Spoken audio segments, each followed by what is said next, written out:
Hi there. Hope your Saturday is going really well. Um, it is good to be here, and we just have a short reading today, but boy, there's a lot in it. And when I read it, I don't know about you, but it got me to thinking back to the 1980s. If you're old enough and watch TV, you probably remember a lot of those evening dramas, soap operas that were on TV. I'm thinking of Dallas, Dynasty, Knots Landing, and there were a number of others. When I read about what happened in the house of Saul and in the house of David in 2 Samuel, it really is beginning to sound like a soap opera. It has all of the intrigue, the backstabbing, the power plays, the revenge, the ambition, all those good things that make for a good story. And yet it was all real, which is even more amazing. And maybe we should just walk through this real quick and see what we have here. And ultimately, what's important is not so much all the little details. I think what's important and what we'll find out is, in the end, what's the result? Well, first of all, there are a number of prominent characters. We have David, who is anointed to be king but has yet to claim the throne. We have Ishbosheth, who is the son of Saul, who's like the puppet king of Israel, not really up to it, very weak.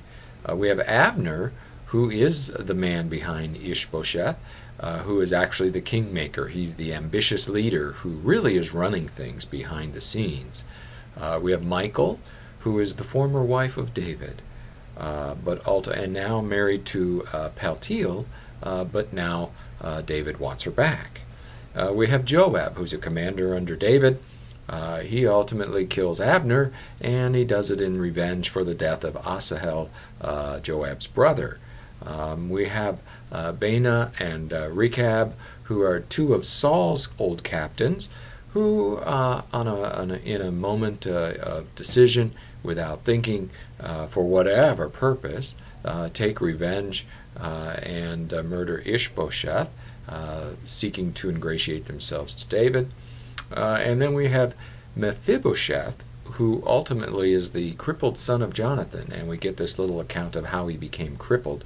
In and of itself, not very important, but in the overall, what we'll find out is it becomes rather important. So there are so many things that I find interesting about these events, and rather than kind of go through them in detail, I thought it'd be kind of fun to speculate a little bit about them and what was going on, because as I read a lot of commentators, this seems to be exactly what they were doing.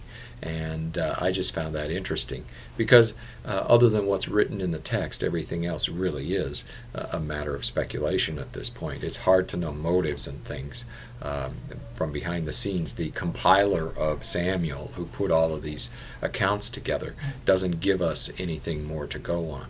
But here are several that came to my mind. Number one, did Abner want the throne for himself, or did he just want to run things behind the scenes and want more power? He knew, for instance, that taking one of the kings, Ishbosheth's concubines, was a direct challenge to the kingship.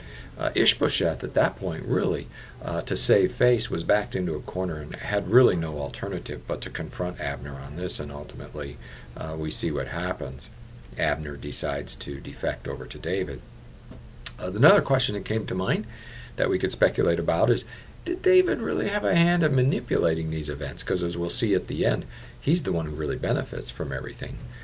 Probably not, but the whole result certainly turns out well for him.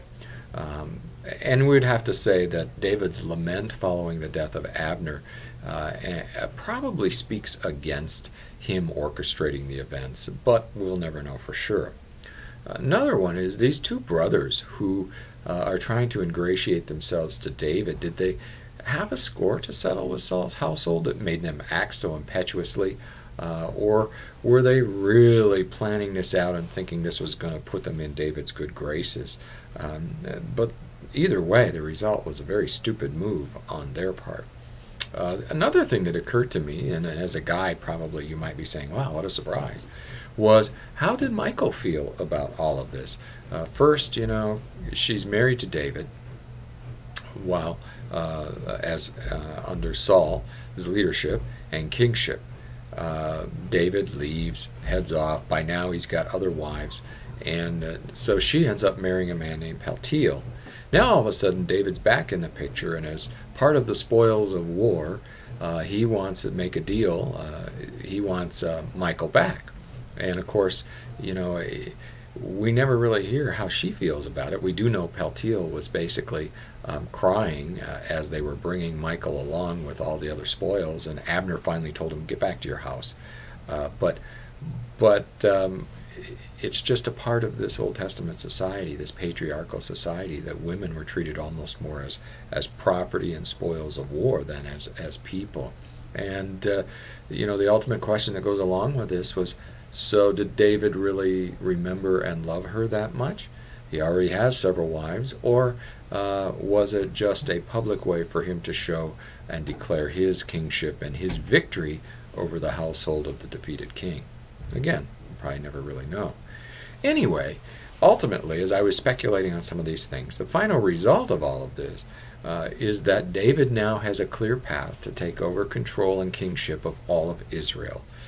There are no rivals around, and that's the story of Mephibosheth as well. Try saying that 3 times fast. You remember, that's the crippled son of Jonathan. The account is really of no major importance other than the fact that what happens ultimately is this. This is a man who clearly is not able to be king and therefore poses no threat to David's ultimate rule. And so it's just another one of those pieces that gets taken care of in the mix of all of this. We remove Abner, we remove Ishbosheth, we remove Mephibosheth. All of these things are taking place, and ultimately we're left with David, which in his case turns out well. And in fact, even Joab is taken care of. So in the end, it's full of intrigue and power plays and deceit and terrorism and all those things. A lot of those things that today we lament in our society, and the truth is they happened back then as well. There really is nothing new under the sun.